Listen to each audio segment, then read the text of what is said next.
Hey guys, welcome back to Devil TV. Man United versus Brighton away from home on Saturday, 5:30 p.m. kickoff. Guys, we're not safe. We're not safe yet. We need to get a win versus Brighton. West Ham still have 3 games to play. We need to at least get a win in this game. And Palace, it's a bit of a... You can get a draw there, it's fine. But really, we want to end the season well. And look, before I get into the preview, guys, and Nkunku constantly being mentioned over social media and reports saying this is a player that Man United are targeting very carefully. Darwin Núñez apparently were the front runners for him. That I don't believe that whatsoever. I hope we don't go for a player who's worth 70 to 80 million according to Benfica. I don't think it's worth it. Ten Hag is probably going to get a budget of around 150 to 200 million. Keep it simple. Get 30 to 50 million pound players. And I hope this is what happens this summer. I really hope we don't go too expensive on one player. I don't want Declan Rice with that price. Of course, he's a great player. And another player constantly being mentioned is Ruben Neves. Apparently, Ten Hag is really a big fan of Ruben Neves. And look, I think Ruben Neves is probably one of the players who's going to be the easiest for us to get. Not in terms of because he's a lower price than other players. I don't think so at all. I think it's the fact that it's a player we've constantly been linked to from the last 2 seasons. And I think he'll be a great addition to our midfield. I think he would start every week. Problem is, I've mentioned this many times before, he's not a defensive midfielder. And whether we're going to get 1 or 2 midfielders in the summer, if you're going to add Ruben Neves in the midfield, you're going to need another midfielder, because it depends what Ten Hag wants to do. Does he want a defensive midfielder and a single pivot where you need him to stay there, control the game, and be defensively solid, really, really solid, more of a Matic type player? Or do you want more of a Fred player who's a box-to-box, who's obviously better than Fred, more solid on the ball, defensively, more reliable? It depends what Ten Hag wants. It really depends on what Ten Hag wants. And look, Fred is a player who he's grown on me, Fred, because I think he's a vital player to the way we play. But we need someone who's better on the ball, who doesn't get bounced off the ball. He's more physical. And that's it. We need a player like Fred, just more physical, better on the ball, and who you can trust to control the midfield. Fred, a lot of the time, when he gets bounced off the ball, he loses the ball. Even when he tackles, and then he makes a mistake again. Fred is a very inconsistent player in the game and throughout the season. So it depends on what Ten Hag wants to do. Ruben Neves is a player I really like, but if you're going to get Ruben Neves, you're going to need another midfielder, in my opinion. Unless you get Calvin Phillips, you can put there in midfield, and even him in a single pivot. Is he good enough? We'll have to wait and see. But guys, this game against Brighton, okay, they've won the last 3 games out of 5, then they've drawn 1 and they've lost 1. But I've seen a stat that says that I think Brighton have one of the worst home records in the league. They have not scored many goals at home this season. Their away form is actually a lot better than their home form. And the last time we played them, we beat them. Wasn't very convincing in the first half, and it took a Ronaldo moment for us to really get going in the second half. And I hope we get 3 points here. We need 3 points. And in terms of the players I want to see in this game, I wouldn't change it much. Keep De Gea in goal. Keep the same back 4. Telles, Varane, Lindelof, Dalot. It'll be interesting next season what our back 4 is, because I think Telles is a player who could go this summer. I think Luke Shaw will get his space back. Lindelof, Varane, we might get a centre back in the summer. So I like the partnership between Lindelof and Varane. Dalot next season will be interesting. I think Wan-Bissaka will cut it under Ten Hag, and I think Dalot, he's got promise, Dalot, but we have to wait and see. I'll keep the same back 4. Midfield, I'd go Matic, Fred, and Mata in the number 10 role. Against Brentford, we saw Bruno play more as a winger in the left wing, but we're playing more of a 4-2-2. So you saw Mata and Bruno more as cams in the number 10 position. But obviously, when we didn't have as much width from the fullbacks, Bruno was going wide to put those crosses into the box and obviously keep it dynamic and keep Brentford guessing.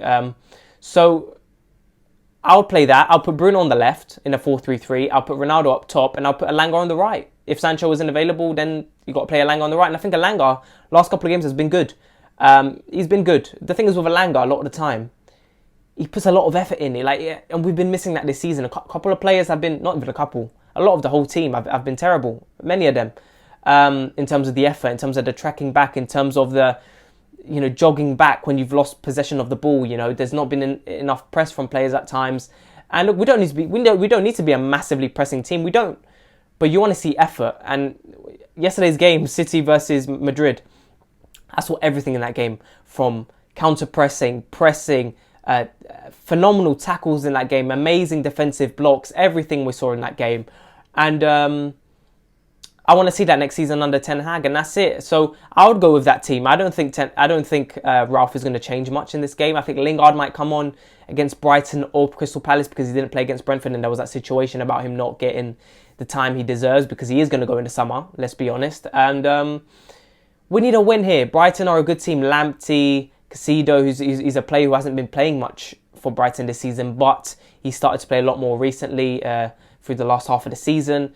Basuma in the midfield. It'll be an interesting battle, and I hope he doesn't play McFred. I hope he doesn't, because we need control in the midfield. And even though Matic has had poor games this season, he's quite clearly our best midfielder by far in terms of defensive midfielder. And that's it. So I hope to see a win in this game. I'm nervous for this game because we still need a win. We're not completely safe for Europa League. At this point, yes, we do expect Europa League. Mathematically, Champions League is still there, but I don't even want to think about it. And that's it. I'm excited for the season to end because I'm excited for the summer transfer window. I want to see players come in that should come in, that we need. You know, I want to see midfielders. I want to see a centre back. I want to see a striker come in. And the situation about Ronaldo is interesting as well. Is Ronaldo going to stay? I think it's... God, I'm starting to reach the point now where I think he might not stay because what is the... Look, I think the last trophy Ronaldo really needs is a World Cup. So it depends on it. We know about his mentality, but it depends on what his goal is. Will he be thinking to himself, you know what? I've won everything. Let's see what happens with the FA Cup next season, the league, obviously. We're not in Champions League, Europa League. Obviously, he might win, which he doesn't want to be in the Europa League, obviously. But he might think to himself, you know what? I'll have a calm season next season, my last season at Man United. I'm really going to put a lot of effort in for the World Cup because it's the last trophy he really needs for Portugal. And that's it. He might think, you know, if Champions League's there might be a bit too much stress in a sense, you know. And look, Ronaldo's a player who's world class and he's a legend. And you know, he just, the composure on him is just ridiculous. Him and Messi and all of these world class players that we see, they handle pressure in a different way. That's why they're so successful. So I think it'll be interesting. But I think that Ronaldo might not stay this season. And the thing is, he might stay because if he goes to another club and then he's got World Cup, it might be a weird dynamic for him. Different environment, you know. And he's only been there one season. He wouldn't want to end his career like that at Man United, only coming back for one season. It's been a disappointing season. Yes, he's going to get probably 20, 21 goals at the end of the Premier League season. He's been one of the shining lights this season. So, guys, let's see what happens in this game. But my prediction, I'm going to go for a 3-1. I think we will concede. I think under Brentford, yeah, there were some iffy moments in terms of defensively.